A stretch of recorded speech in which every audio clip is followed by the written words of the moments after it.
So it's kind of like this. It's if you're talking to a new prospect on the phone and and they're like, okay, hey, Michelle, how much is my house worth? And you really can't answer that question on the phone. It's you don't have enough, you don't have the tools in front of you potentially. And even if you're sitting in front of your laptop and it's homes in your neighborhood, and let's just Right. say you're super familiar with it, same with you, Mason, let's say it's your neighborhood, and you kind of think you might know, but you haven't seen the house. But if they push the question and then you say something, let's say, well, I think it's going to be give her, 4 to 450 Yeah. in that range. But I would love, when can I come out this week? What's your work schedule like? They've just pushed you for an answer. Now, when you go and you see their house and you sit down at their kitchen table, regardless of what the house looks like, you know what they heard when you said 4 to 450? 450. 450. Exactly. They heard Yeah. 450.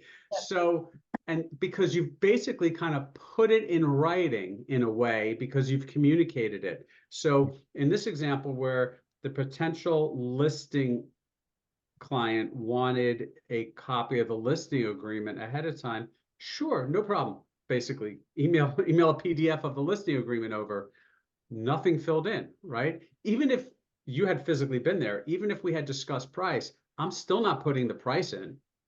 I'm still not putting it. Let's say we decide, yeah, that house is 325 and she likes that number. I'm still not putting it in the listing agreement. I'm not putting anything in writing until I flush it out a little further. Because here's a great example. You didn't do anything wrong, but if she calls and says or emails back and says, well, how long is your agreement for? You plugged a number in there. You put 90 or 75, whatever you said you put in there. Yeah. That's fine. But that's stone now. You put it in the listing agreement, it's interpreted as that's how RGT does it. That's what it is. There's no changing Yeah, it. that's the perception of the consumer. Of Yeah. course, almost everything on that listing agreement is negotiable, right? Yeah. So if I send it over, I'm sending it over and I'm leaving it blank. I'm getting the phone call or the email back saying, well, how much is your commission if I hadn't talked about it at the listing appointment?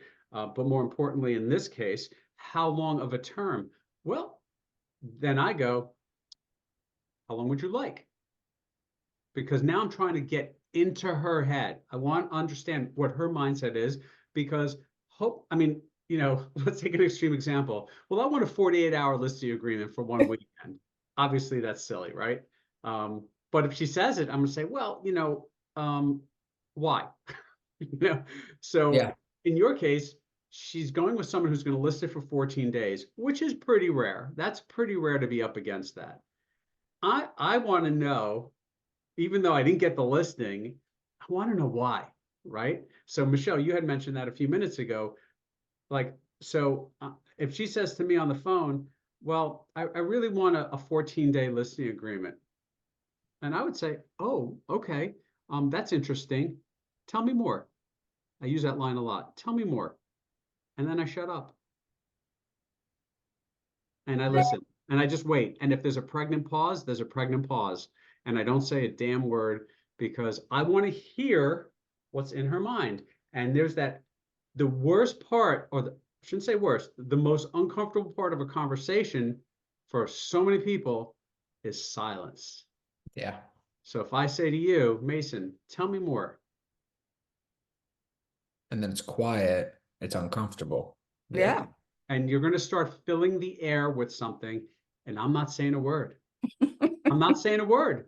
Yeah. I'm going to let you keep talking. And sometimes I'll even say, is there more? Or even better, what else do I need to know? Now I'm going to. In that scenario, Mason, sorry to interrupt, did she give any kind of reason or? She just said, because she said, I'm taking the 14-day listing agreement because if it's not sold soon, she's like, I got to rent it out because she's moving. So she wanted somebody that's basically like, I guess she don't want to have to wait too long. But that I wouldn't have been able to flush that out in an appointment because she said nothing about the agreement being short, too long, nothing. So like I wouldn't know. just standard to me, you know? One thing I do with a listing agreement, which I don't know if it helps or hinders, is when I'm talking about timelines, like I like to give a timeline on, this is what's going to happen on this day, meaning we're going to go active on this day, it gets to Realtor, Zillow, blah, blah, blah. And then I like to do an open house. So I try and fill a timeline in so they don't ask for something shorter, and then I mean, that's kind of how I pose it to them, if that makes sense. But in 14 days, there's not much marketing, not a huge marketing presence that you can do. I think a year and a half ago, 14 days didn't sound as abnormal as it does now. 14 days, a year and a half ago is a different market. But I still think the listing agreements were longer, whether we sold it in 14 days or a week or sure. But I agree. Yeah, but I think it wouldn't be as abnormal as it is now, as we're in literally with snow on the ground. It's a totally different market. So I think, yeah, the valid points. The approach, and we'll just beat up on this scenario. Again, you really didn't do anything wrong. It's just I would have handled it differently. My approach, my mindset for anybody I'm interacting with, especially if it's early in the relationship and I'm still learning about them, is to learn more, flush out more, get them to tell me more, because I want to make sure that I'm creating a plan and I'm servicing them the way they need to be serviced, because you guys know every client's going to be different, right? Yeah. Their scenarios are all going to be different. So in that phone call, after that pregnant pause, if she says, well, to your point, well, I'm moving soon and I need to sell it or I need to rent it. I'm like, oh, thank you so much for sharing that with me, Mary. I didn't know that. When are you renting, or did you buy another home? What's going on? And I listened some more. Oh, well, I'm moving to Connecticut. I'm going to be living with a friend for a little while. I'm looking for, okay, because my job relocated. Whatever her story is, it's a story. We all have stories. And I'm going to say, oh, okay, great. So and then I'll say, just like all of us, Mary, you don't want to get stuck paying that mortgage and paying rent or another mortgage somewhere for too long, right? Nobody does. That's not fun, right? Is that what I'm feeling? Okay. So Mary, if we don't sell it in a couple of weeks and we rent it, or we even market it as both simultaneously, oh, you can do that? Yeah. So can I take a few minutes and educate you about being a landlord in New Jersey? And what I can say, which obviously helps, is, well, I've been a landlord for 20 years. Can I give you some insight? And I'm going to take off my realtor hat right now, and I'm going to talk to you as a landlord and give you a little education on pros and cons, right? Yeah. So, you said you're moving to Connecticut. So here's an important thing for you to know, Mary, that if you're moving to Connecticut, Winslow Township, I think, or Gloucester Township, whichever part of Sicklerville that's in, they're going to require that you have a property management company in New Jersey that's responsible for the property. Did you know that? Oh, no, I didn't know that. Oh, okay, no problem. It actually doesn't have to be a property management company, Mary, but it has to be a responsible person. So if you have a friend or a family member in the area, and then I start educating, and then they usually go, oh, wow, no one explained that to me. Thank you. And we talk about those kind of things. And usually it takes I'm just speculating in your scenario that would probably take the magnifying glass off of the 14-day concept, because I've just blown it up. I've told her we could do both at the same time. I'm taking the time to understand her situation, right? And it's sincere. I want to understand it, because the more as an agent that I understand your scenario, the better I can help you. Yeah. And I learned about it not by peppering her with questions, right? There are moments where you might throw a couple of just black and white questions at somebody because you really need those solid answers. But I've kind of opened it kind of like a water faucet. I've just kind of turned it on. I've asked some open-ended questions to learn about her. Like, hey, tell me more, right? Yeah.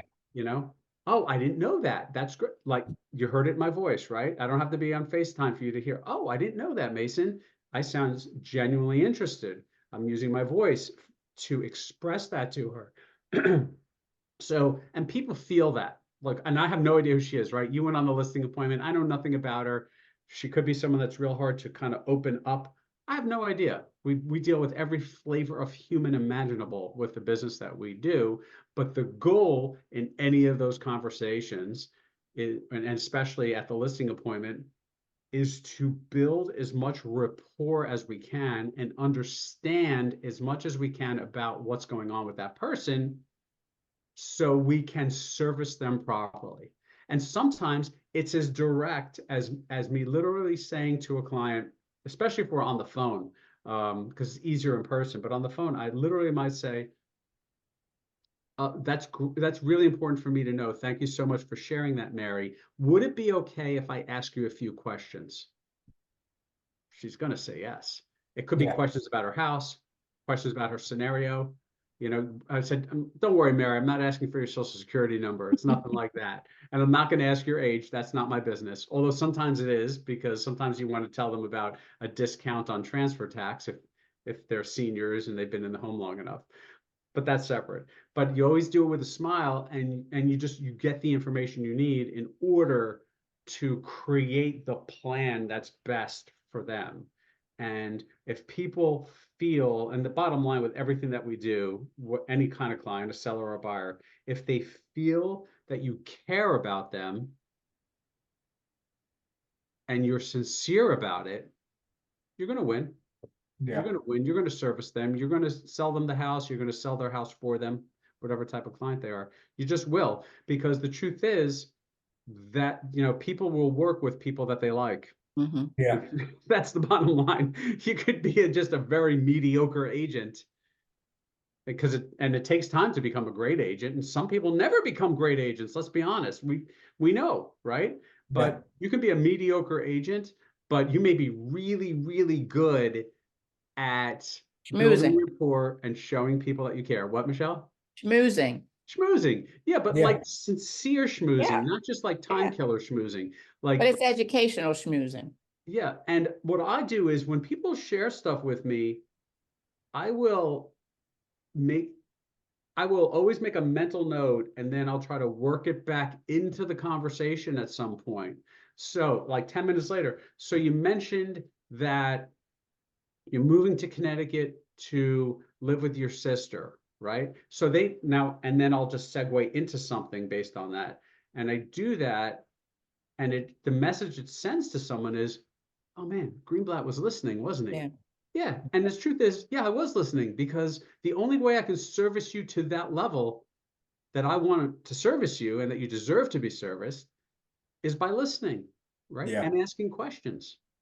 And I always tell people, and another hidden, like, if you guys like are a fly on the wall with some of my phone calls or go on some listing appointments, a lot of my dialogue is repeat stuff. Like, it really is. I know we've done some of that, but it's been a long time since we have. A lot of my dialogue is the same stuff through trial and error that I know works and what works for me. So I will tell people, listen, you could ask me 1,000 questions. I grew up in a household, both of my parents were school teachers, so questions were always encouraged. So please ask me as many questions as you want. People like that. And they like, I guess, the humbleness of, hey, I grew up in a home with 2 school teachers. So whatever preconceived notions they have about me, because everyone has preconceived notions, both my parents were teachers, and that's the damn truth, right? When people do ask questions, I'll say, oh, but there's a footnote to this. Don't ever ask me what to watch on Netflix. I have no idea. You could ask me anything in the world of real estate, and I can go all day long about it. But I don't really get involved with things like Netflix and Apple TV. I just don't know, like, you know, and people usually, it gets a laugh. And so that's just one of the things that I'll say to a lot of different people. And they appreciate that. They're like, okay, great. Well, can I text you late at night?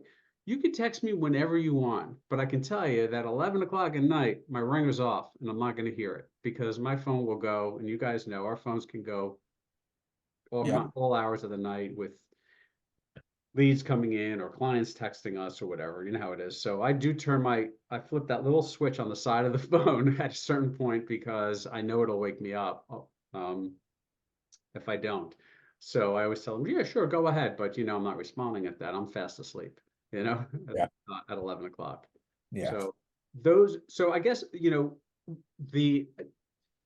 going back to the original conversation that we had here, it's don't, you know, whenever you're communicating with someone, do your best not to pigeonhole yourself into something.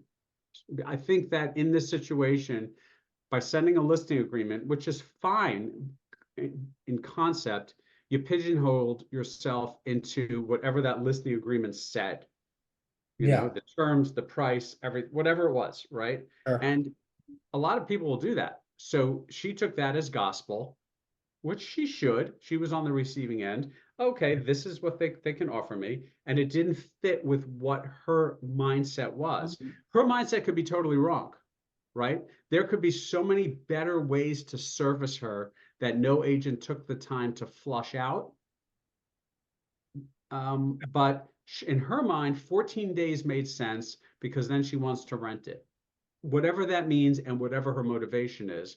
But so the next time something like this comes along, it's always important to make sure that you have as much information as you need before you pigeonhole yourself into this is the way it has to be. Because you know it's not the way it has to be. The perception is it's the way it has to be. Yeah. That makes sense? Yeah.